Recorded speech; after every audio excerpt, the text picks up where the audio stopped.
¿Realmente se puede vivir de la música? No te voy a vender el sueño de ser famoso. Hoy te voy a contar cómo he forjado mi carrera musical para vivir de ella durante los últimos 40 años. Si crees que vivir de la música es tener muchos fans y ganar mucho dinero, este vídeo te va a desmontar unas cuantas ideas preconcebidas. Pero si quieres saber realmente cómo se vive de la música, sin postureo, sin fama y sin cuentos de Instagram, quédate porque te lo voy a contar desde dentro. Me llamo Alberto, el ingeniero calvo, y llevo viviendo de la música y del sonido más de 40 años. No soy famoso, no tengo una cuenta llena de ceros, no tengo el mejor estudio ni el mejor material, pero pago mis facturas, tengo tiempo para disfrutar de la vida y la naturaleza y sigo aquí. Y ojo, porque la pregunta no es ¿se puede vivir de la música? La verdadera pregunta es ¿de qué parte o sector de la música quieres vivir? ¿Y a qué precio? En este vídeo voy a contarte mi historia, desde tocar en orquestas de verbena hasta girar con bandas que seguro que conoces, pasar por un accidente que casi me lleva al otro barrio y acabar entendiendo qué significa vivir dignamente de lo que amas. Con que te sirva de algo, alguna pequeña parte de lo que te voy a contar hoy, me doy por satisfecho. Si estás pensando en dedicarte a la música o ya estás dentro y tienes dudas, este vídeo puede ahorrarte años de hostias. En casa, mis padres siempre nos inculcaron el amor por la música. Ya de pequeñitos, a partir de 4 o 5 años, empezaron a regalarnos instrumentos de juguete y alguno no tan de juguete. Y no tardé mucho en sacar melodías de oído con un piano que me regalaron. Era mi primera toma de contacto con la música sin saber lo que me deparaba el futuro. Mi primer recuerdo musical importante fue en 1978, cuando tenía 10 años y mis abuelos me llevaron a la verbena del barrio. Un grupo tocaba en las fiestas y fue en ese momento cuando mi cabeza hizo... Ahí supe que quería dedicarme a la música de alguna manera. Ahora, no creas que todo fue fácil. En la escuela era un estudiante bastante malo. Los Reyes Godos no sabía para qué servían. Bueno, los de ahora tampoco sé para qué sirven. Al final creo que no me equivoqué. De hecho, nunca necesité saber muchas de esas cosas para vivir de la música. A los 18 años dejé los estudios por eso, porque era un estudiante pésimo. Bueno, ¿qué coño? Porque no me gustaba estudiar. Y me lancé al mundo de las orquestas de verbena. En 1987 empecé a trabajar como teclista tocando en fiestas populares. Era autodidacta y, como estaba un poco falto de teoría, decidí estudiar solfeo y piano. Aunque no aguanté mucho. Me sentía rarísimo rodeado de niños de 8 años. Parecía su primo el de Zumosol. Pero bueno, logré aprender lo suficiente como para entender por dónde venían los tiros. Durante los 7 años que estuve de teclista en esas orquestas, me fui haciendo un pequeño home studio. Empecé con un Atari 1040 y un Cubase que por aquel entonces solo grababa y reproducía MIDI. También tuve un multipista Tascam de 8 canales de cassette y ya poco más tarde me pasé a PC. También tuve una castaña de Mesa Phonic que cambiaría más tarde por otra castaña de Mesa MX8000. El material bueno en aquella época era caro, bueno, ahora también, y nunca tuve suficiente dinero para marcas buenas, aunque la verdad es que tampoco me hicieron falta. La vida continuó y en 1992 me propusieron ser técnico de sonido en una orquesta. Yo no tenía ni idea de manejar una mesa, pero como siempre me lancé al agua. ¿Cómo se aprende a conducir? Pues eso, conduciendo. De la autoescuela solo sales con un carnet y ya. Al principio fue todo a base de prueba-error.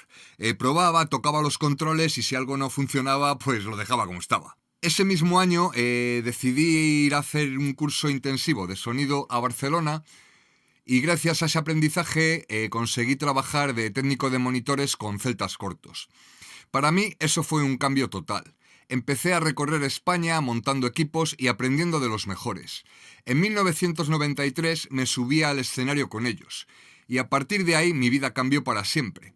La empresa para la que trabajaba no solo montaba el equipo de sonido a celtas cortos en sus giras, sino que también se lo ponía a artistas nacionales e internacionales que venían a hacer pequeñas giras a España y también montaba equipos en varios festivales de la península.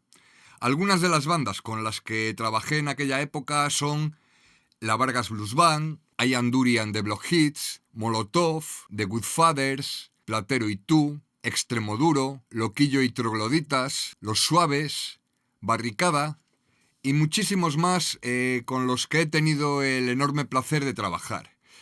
Hasta tuve el inmenso placer de hacer los monitores en las fiestas de Valladolid de 1996 a la gran señora Celia Cruz poco tiempo antes de que falleciera. ¡Azúcar! ¡Azúcar! ¡Azúcar! ¡Azúcar!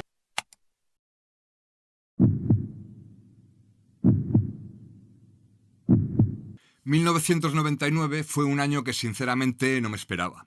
No por falta de curro, porque en aquella época había bastante más que ahora. Ese año estaba de técnico de monitores con Duncan Du, pero un accidente en una gira en México lo cambió todo.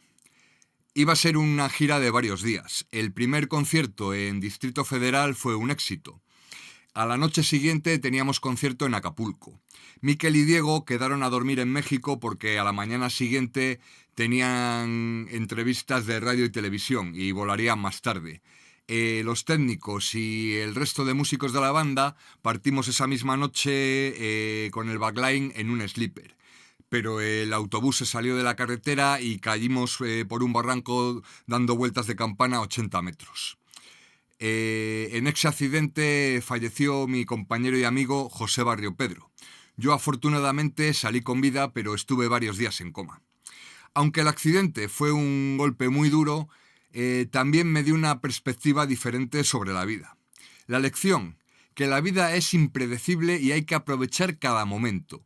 Eso me hizo repensar no solo mi carrera, sino también mi forma de vivir. Suscríbete al canal, leñe, que es gratis y no te voy a cobrar ni a vender nada. Después del accidente tomé una decisión importante. Reducir los kilómetros, trabajar en menos giras y disfrutar más de la vida. Así que volví a mis raíces, a las orquestas de verbena, donde volví a tocar más o menos cerca de casa sin tener que estar constantemente en aviones y carreteras. Era un cambio, pero también me dio más tiempo para estar con la gente que quiero y disfrutar de la naturaleza, algo que para mí es fundamental. Pero a partir del 2021 volví a las andadas. Me encontré con Tierra Santa, un grupo de heavy metal ochentero, los Iron Maiden españoles que les decía yo, con los que estuve girando durante casi 3 años. No solo era el técnico de la banda, éramos una familia. Viajábamos en autocaravana. Y fue una temporada que me trae recuerdos inolvidables. Giramos, además de por España, por Latinoamérica, México, Ecuador, Bolivia. Fue una etapa increíble de música y adrenalina, y aunque mi cuerpo ya no aguantaba tanto, fue otro capítulo que me enseñó mucho. En 2006 decidí dar un nuevo giro a mi vida y comencé a enseñar, en una escuela privada de imagen y sonido. Al principio me sentí un poco fuera de lugar, pero pronto me di cuenta de lo importante que es compartir lo que sabes. Aunque no todo fue fácil, me encontré con un material obsoleto con el que tenía que lidiar, y al ser el primer año de funcionamiento de la escuela había cosas que no estaban terminadas del todo, lo que me llevó a enfrentamientos con la dirección del centro. Tampoco encajé muy bien con los compañeros, era gente que no había pisado un escenario en su vida y lo de la práctica no lo llevaba muy bien, así que decidí dejarlo y buscar otras maneras de aprovechar mis conocimientos. Hoy en día mis ingresos se dividen entre las giras con orquesta de verbena, monólogos, algún que otro bolo esporádico, como el que hice en un festival de jazz en el que tuve el inmenso placer de trabajar con Simon Phillips, batería de Toto, que tocó con una banda de jazz experimental, y grabaciones de estudio. Y eso me permite vivir cómodamente, sin lujos, pero disfrutando de la naturaleza y teniendo tiempo para mí. La conclusión: si eres constante, aprendes a diversificar tus fuentes de ingresos y sobre todo disfrutas del viaje, entonces puedes vivir de la música. Si un provinciano como yo pudo empezar a vivir de la música hace 40 años, en una época en la que en las provincias no había casi recursos y no había internet, tú, que seguro tienes más conocimientos que yo cuando tenía tu edad, fijo que lo puedes conseguir. El único secreto que hay, creer en ti. Al final, lo importante no es ganar mucho dinero, sino tener tiempo para disfrutar de la vida, estar rodeado de los que amas y vivir en paz contigo mismo. Como consejo extra te diré que no te endeudes. Ahorra primero antes de comprar material. Si puedes comprarlo bien, y si no, sigue exprimiendo lo que tienes. Si algo de lo que te he contado te ha servido o te ha inspirado, déjame un like, comenta cuáles son tus aspiraciones y suscríbete, leñe, que es gratis, que no te voy a cobrar ni a vender nada. Así que disfruta cada momento y vive de la música de la forma que sea, pero siempre con pasión. Pasa buen día, buena tarde o buena noche, porque sinceramente no tengo ni idea de cuándo me estás viendo. Si es que me estás viendo.